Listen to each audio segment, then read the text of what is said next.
I think one of the most interesting parts of Ultraman is that when it comes to their base forms, they're always much more than like a simple version of that character. They've obviously got to look cool, duh, not only as the poster character of a show, but also because it's like how they look as a person. And Ultraman's got to have this familiar quality to them to fit into this expansive alien race, but also uniqueness that allows them to stand out when they inevitably return in some future crossover. I think that for the most part, this difficult challenge has been successfully accomplished, which is why today, to celebrate the 55th anniversary on Ultraman Day, I'm going to be ranking the base forms of primary Ultraman. Before I begin, there's a few things I want to talk about. First, consider liking and subscribing if you enjoyed this video. It really helps me out. Second, it was a little difficult to make this video because Subaraya doesn't really have a definitive list of primary Ultraman characters, since they basically give everyone an equal opportunity to shine at some point in the franchise, which is awesome as a consumer of Ultraman, but as someone who was trying to make a ranking, it's a little harder because I don't want to rank a bunch of characters I've never seen before in my life, and I don't know how relevant they are, and like only 5 people will end up watching this entire video. So I'm sorry if I missed someone or I included someone I shouldn't have, because I'm not really sure. Also, I'm sorry if my opinions in this list offend you in any way. It's just my opinion of how the stuff looks. So if you want, just leave me a comment letting me know which Ultraman has your favorite aesthetics. Even if they're not included in this video, just go right ahead, write an angry comment saying I forgot Ultraman, why, and why they look cool. In last place is Ultraman Leo. This design is just really weird. It feels really plain. He's basically just red all over, and then the attempts to give it detail and break up this red are super weird. The metal collar is a weird design choice, and then on the stomach, there's just a Kellogg's K in metal. It's probably not a K, I'm just stupid, but it doesn't look good no matter what. I wouldn't really say it's a bad suit, but there's enough strange choices here that someone's got to be at the bottom of the list, and this was a pretty easy decision. A step above Leo is Ultraman Jonius, and similarly, I don't like his head. To me, it just looks like a weird, misshapen egg and really throws off the whole design, and even the coloration continues to help it look like an egg, so it's just a weird egg head. But honestly, overall, it's not a terrible design. This is going to be the beginning of a common thread with most of these Ultra suits, where I love the primary usage of red since it's my favorite color, and the white patterns on this suit really help to break it up, which is something missing from Leo. Ultraman 80 is one of the most unique Ultraman designs in my opinion, and honestly I really like it. I think the head is super unique and really pops in comparison to the rest of the suit and other Ultramen. The chrome yellow eyes are awesome and give 80 such a unique personality, and even something so small like the red on the top of the head and the fin feels really unique. Also, the pattern looks like he's got the Superman underwear, so that's fun.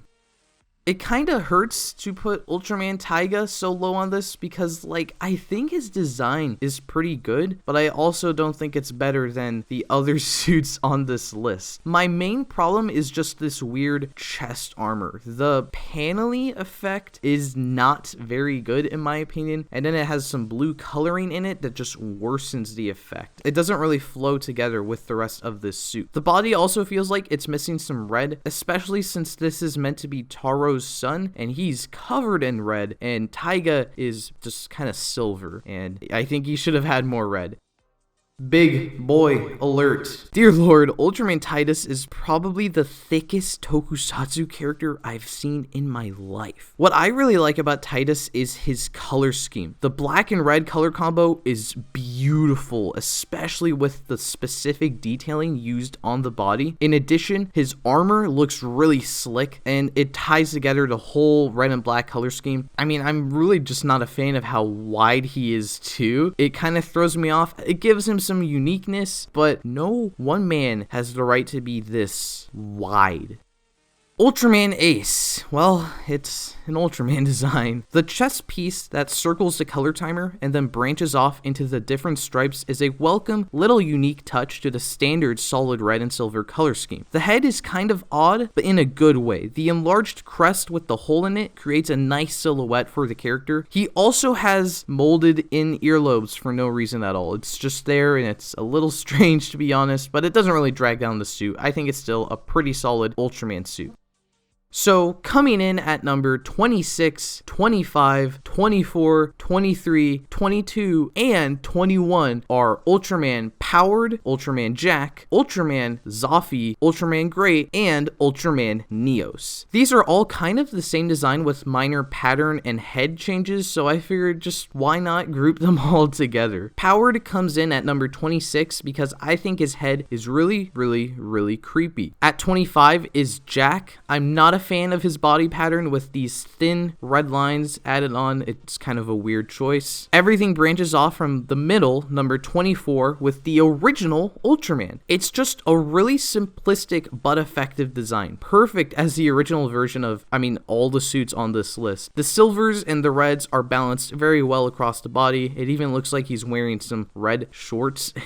The head looks like this perfect blend of a happy little dude and a stoic hero thanks to its humanoid nature, but also slightly alien effect with the lack of a nose, and it's just a very nice design. I guess that explains why they copied it so many times. Above Ultraman is Zophy. As a reverse of Jack, I think his pattern is pretty cool, and I think they're called the star marks. The bumps on his collar add a nice little uniqueness to the character. In 22 is Great for a similar reason. I think the pattern is just cooler, but I also enjoy the spandex undersuit instead of rubber because it makes the change to a white color really great. Very original joke about Ultraman Great's name. Check. The best out of all of these, in my opinion, has got to be Ultraman Neos, though. I just think his pattern is really awesome. I don't know what else to say. I guess I like kind of how angular it is. It's just a bunch of thin lines that kind of branch off into anchor-looking designs. He definitely comes in at the top of this little section of Ultraman, but he's really just number 21.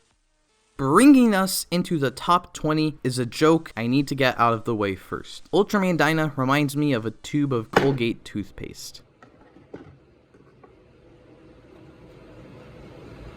I don't really know why. It's just, I look at him and that's the first thing I think of. It's probably the colors. I'm sort of mixed on the color usage in this suit. In theory, red and blue are a great color scheme, but I feel like they kind of clash here. Maybe it's kind of how they barely don't touch each other on parts of the suit and it feels kind of awkward. The head is also odd with the crest that sticks forward. However, it does have some gold on the tip of it, which is kind of interesting, and it works especially well as a connection to this chest piece strap thing. But I think it's just a decent cap off for Ultraman Colgate.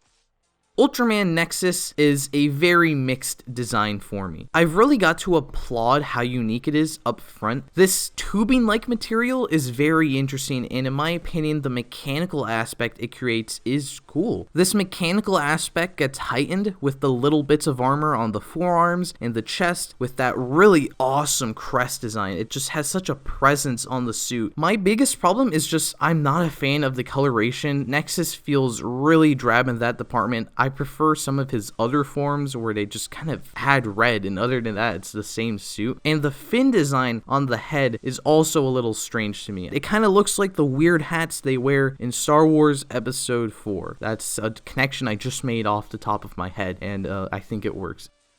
Next up is the pacifist Ultraman Cosmos. I think what's kind of fun with Cosmos is that he just looks like a friendlier version of the original Ultraman. The head just looks like a more rounded, squishier, friendlier version of the original head, and it really sells the friendly giant of light vibe. The coloration adds onto that. The blue gives a softer, friendlier vibe. Additionally, there's this interesting change of making the hands blue instead of silver, like most other Ultras with silver coloration, and it just completes this whole idea of making Cosmos a big, friendly Ultraman.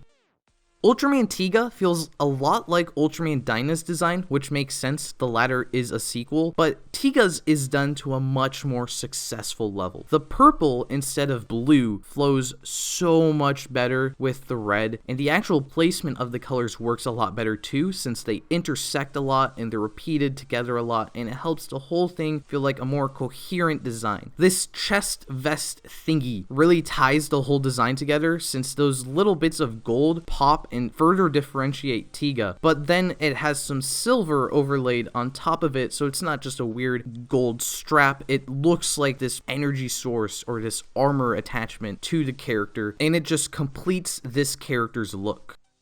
Even though he doesn't have his own televised show, next up is the recurring character, Ultraman Zero himself, which I think is one of the most unique designs. For starters, I love the crazy silver patterns that run across his suit. The chest armor is also very unique. It's got this scaly effect to it, but also this armored effect to it. But my favorite part of Zero is his head. I love the two slugger horns that give him a super sleek and badass aesthetic, and then the angular design of the eyes are just super slick, but it's not enough to put him at the number 15 spot where his dad, Ultra 7, is. 7 is basically a much simpler version of Zero, or Zero is just a more complex version of 7, and that's honestly why 7's a little bit higher. I prefer the all red undersuit broken up by the silver stripe. I like the more mechanical aspect of the chainmail armor instead of this scaly design, and the one slugger just looks a little nicer. I actually probably prefer the crazy two-slugger evil eyes, but I think the body just looks so much simpler and nicer that I do have to give him the edge over Zero, but both of these are very, very cool Ultraman suits, and they do look nice together.